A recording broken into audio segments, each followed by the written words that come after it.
Hey guys, Wolfie here with a special presentation for the City of Final Fantasy Opera Omnia Global for the 9th of February 2020. This is a quick tips / character spotlight. This is the first this series. This is going to be one of the series where I updated when I am able to. So unfortunately, this might not be as often, but with work and other real life obligations, I'm going to do this as often as I am able to, maybe once a month, who knows.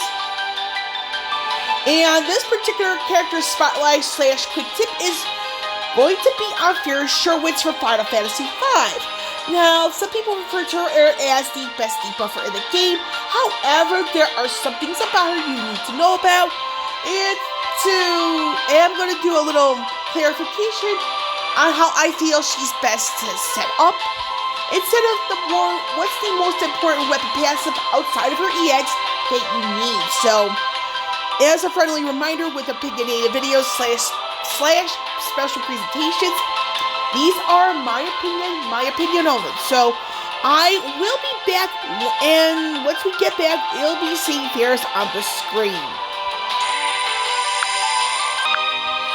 I am back, and like I said, I did promise that once I came back, you'll be seeing Faris Scherwiz on the screen. So, well, don't mind how I have her develop at the moment.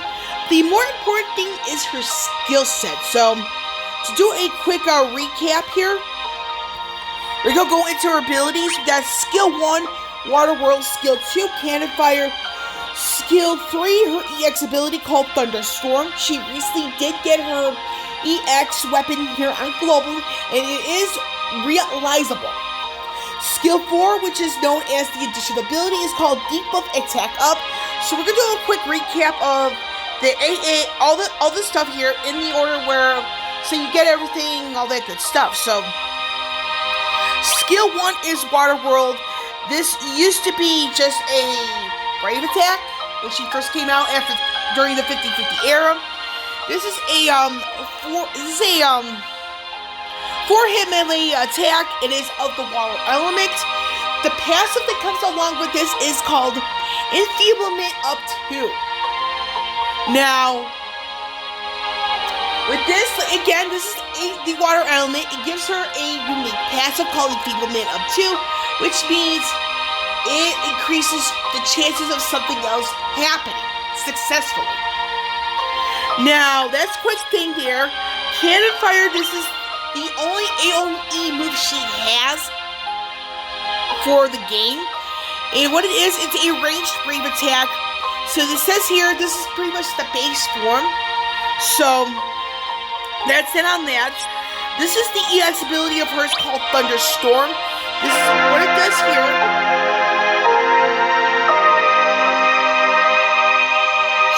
And we have here the additional ability, Deep Buff Attack Up. So, it's a bit of a conditional thing, but it is what it is. So, the thing is, what makes Faris who she is? Well, she is a specialist in the sense of debuffing and dispelling at the same time. However, she needs some setup. Now, the way I personally feel she's best set up is that it does require at least one use of each of her first 2 skills. Meaning that you could do Skill 1, Skill 2, Skill 2, or you could do Skill 2, Skill 1, Skill 2.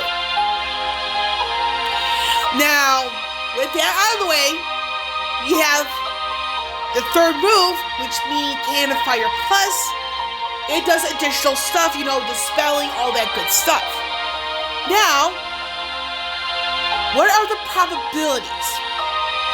Now, I'm going to leave a link in the description to a Reddit post with varying probabilities of the debuffs from Cannonfire landing.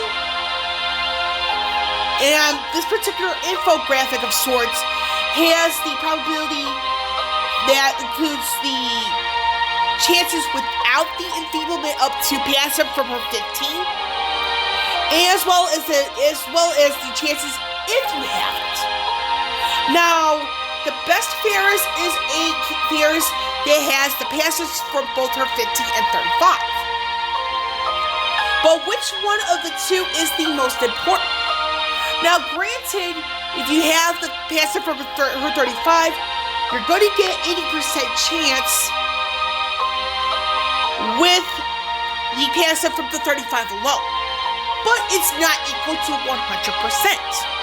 So how does somebody get Faris to that 100% mark? Now, the enfeeblement up to I've been talking about so far in this video comes from, like I said, her 15.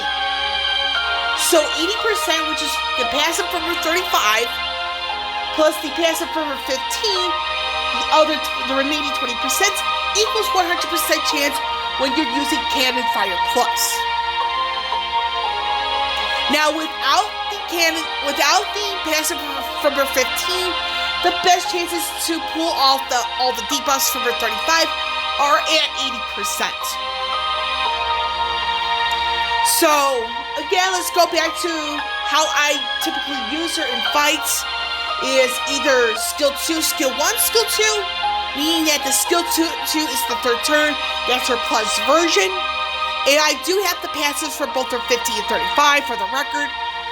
So, with that, if I use either skill 2, skill 1, skill 2, get Cannonfire Plus ready to go, or skill 1, skill 2, skill 2, meaning that, but you see my point. Either way, I'm using off one use of skill 1 and one use of skill 2.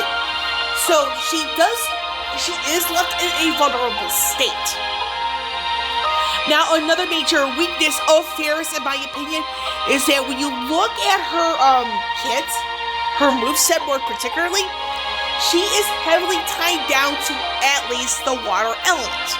With skill 1 specifically, and you look at her EX ability, it is water, thunder, and wind. So she's one of those, when it comes to her debuffing abilities, she's actually a situational because the fact that she is tied down to 3 elements in some capacity. Meaning that if anybody absorbs wind, thunder, or water, or a combination of the 3, you actually have to bench her and replace her with somebody like Zagil, who does not have a elemental tied to her debuffs. You can use Sarah, same thing. Or even the Emperor, who's recently released on Global. Anybody that has a debuff where it's not tied down to an element. So that's kind of what hurts Faris' case. So to recap really quickly, the ideal Faris, again, is her having both the passives from her 15 and her 35, because that's your guaranteed 100%. Without the 15, it goes down to 80% at best. And that is why the 15 CP weapon is the most important passive to get between that and the 35. Because if you're using a Faris who only has the passive from her EX and her EX weapon realized, plus the 35 CP weapon, if you have that but you don't have her 15, you're not always going to get the debuffs to land on the enemy. Because that 20%, yes, is a small percentage, but it makes the difference in Faris' case. So, with that out of the way, we're going to go back into the home screen. Like I said, this is going to be like a quick character spotlight of sorts. And I did point out the whole thing with Faris, how you kind of need to have her, meaning that you need to have both the passes from her 15 and her 35. The more important, in my opinion, is her 15, because without it, you only have an 80% chance at best to land the debuffs from Cannonfire Plus. And the thing is with Faris, another major flaw is that she is tied down to at least the water element. It's skill 1, and you look at her EX, it's water, wind, and thunder. So it's one of those, she is a situational debuffer in my personal opinion. Now, if you use her in instances where the element she dishes out is absorbed, the only way you can really work around that is have her with a unit that does water in peril. やったわ Because, again, part of the setup, she needs to burn off a use of water work to get the enfeeblement up to passive up and running. So, with that, to conclude, the next character spotlight is actually going to be Agrius from Final Fantasy Tactics. And this is going to be one of those, it's like, we're using her as a support unit. And this more than likely will be next month, the month of March. Because like I said, I do have a lot of stuff going on in my real life. I just don't want to overwhelm myself with too much.